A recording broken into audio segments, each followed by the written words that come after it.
Today I want to talk to you about the two wolves that are chasing the sun and the moon.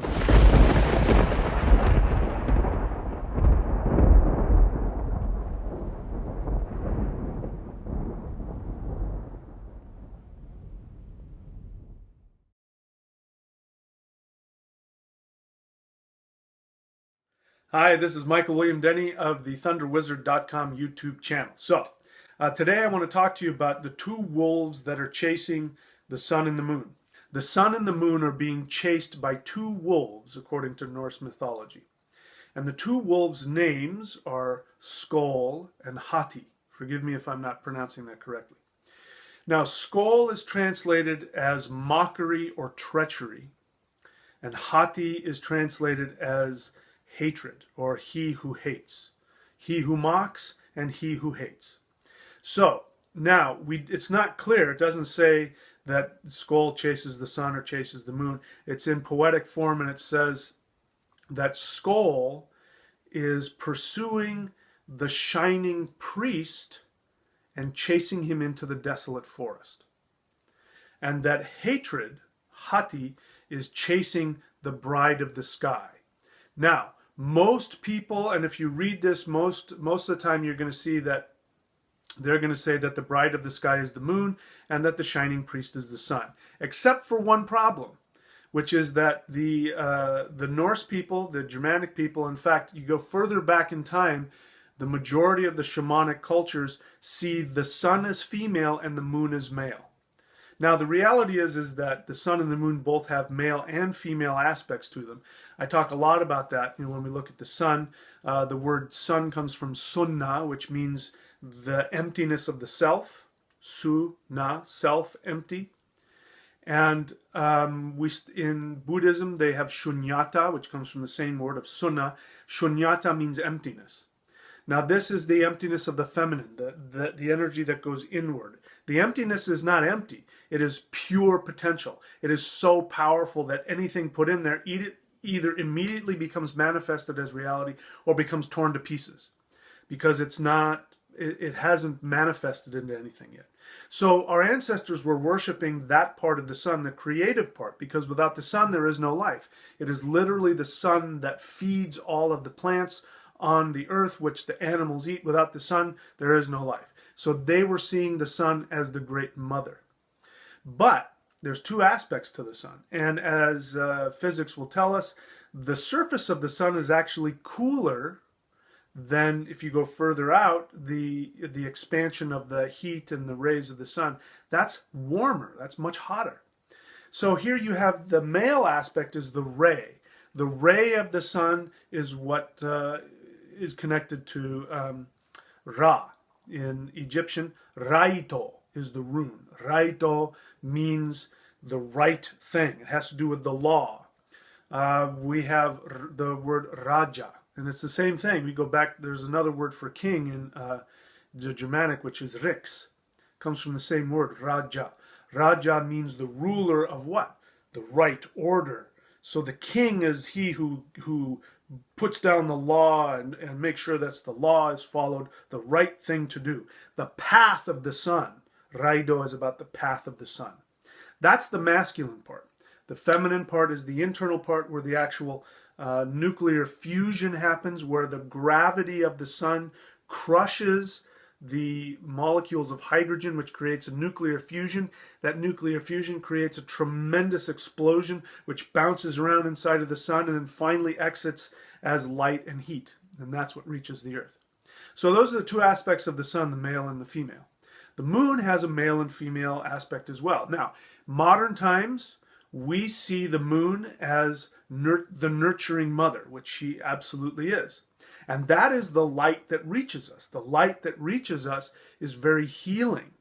And so the power of the moon has to do with water, has to do with nurturing, it has to do with life force energy. This is why Thor, Thunar, is Lord of the Moon. It is the power of the moon that gives electromagnetic energy its life-giving force. When we do energy work like Qigong or any type of pranayama or breath work, we are tapping into the power, the nurturing power of the moon. So that is the feminine part which we focus on in modern society when we call the moon she, and moon goddesses. When you worship moon goddesses, you are getting that nurturing power of the moon. But the masculine power of the moon has to do with the mind. Now, mind does not mean brain or intellect. Modern man is going to tell you that the brain is the mind. It is not. The brain is nothing more than a computer interface for the soul. Without the computer interface, the soul would not be able to distinguish two dimensions. Three-dimensional reality is very limited. The soul is infinite. It doesn't see that unless you force it to look through this video game, this virtual reality computer, which is the brain. Okay? And the intellect.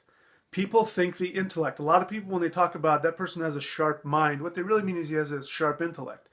And sharp, see, sharp. Intellect cuts. It looks for differences. That's up, that's down, that's right, that's left, that's good, that's bad, that's here, that's there.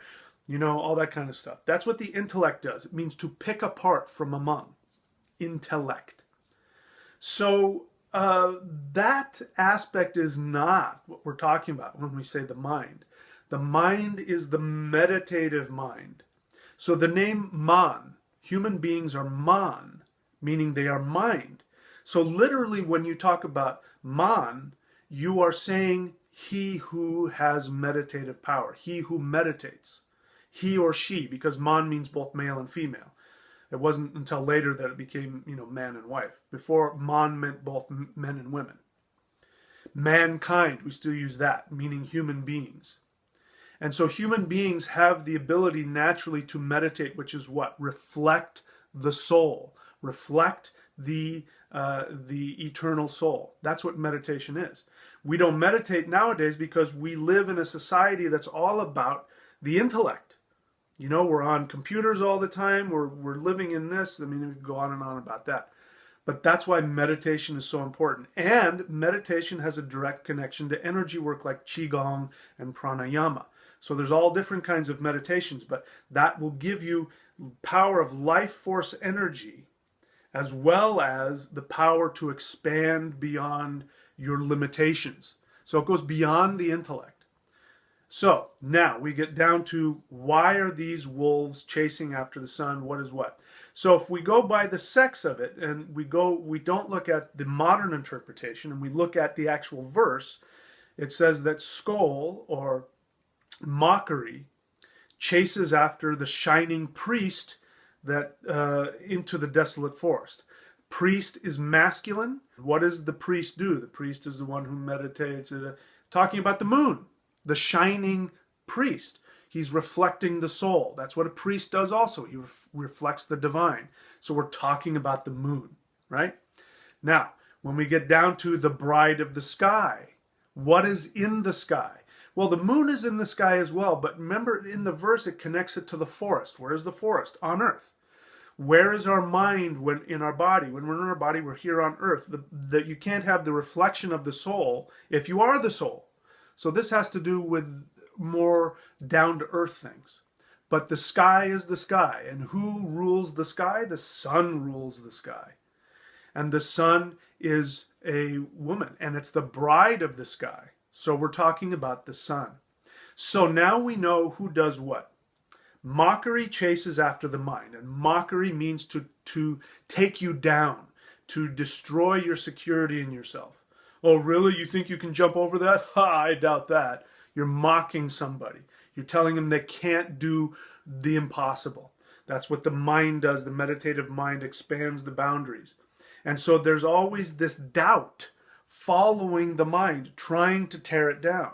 That's why meditation is so important. Energy work is so important, because it gives you that sense of security. And what have I been teaching you guys? Get out of this fear nonsense. Get out of this, conspiracy theory nonsense. That is mockery in your mind, tearing down your ability to stay connected to your eternal self, your soul. Okay? So that's why Sköll, or mockery, is chasing after the mind, or the moon. Now, who's chasing after the sun? Hatred. What is hatred? Hatred is nothing more than wanting to kill. Nothing less than that. You know, obviously we throw the word, I hate this, I hate that. But when you hate something, it's because you want to destroy it. You want it gone. You know, people do not kill other people, especially premeditated murder, unless there's hatred involved, most of the time. It's hatred. It's that hatred and revenge. I hate that. I'm going to get revenge on him. I'm going to kill him. It's very easy to say, I hate him, I'm going to kill him in the same sentence. Hatred is murder. And what is the soul? The soul is the source of life. Without the soul, there is no life. Without the sun, there is no life. So what is chasing down the soul? Hatred. What that means is that people who live with fear and doubt, it will destroy your mind. Those of us who live in fear and hatred, they go together. Fear and hatred go together. When you live in fear and live in hatred, the hatred destroys your soul. So, we're going to talk more about how these forces come together in Ragnarok, but that's it for now. If you like the channel, please support the channel. If you don't see the thing above, scroll below where it says support the channel. Subscribe, like, comment below. Feel free to throw questions in there for me if you have something you'd like to see. If you want to connect me personally, feel free to put it below. I'll email you and we can go from there. I appreciate a lot of the support. A lot of people have been supporting me, and I'm seeing people do things like buy Vedic astrological readings and contribute. Everything helps. It gives me the ability to do this, which is, I could do this all day and to really expand. And I want to start a whole series on all the gods. So I'm going to do that. If you want to support me in this, it's greatly appreciated. If not, please enjoy yourself and watch as many videos as possible. The more videos that you watch, the more I get to stay on here and do this. So that's it for now. Until next time, my friends, remember, doubt and fear destroy the mind and the soul.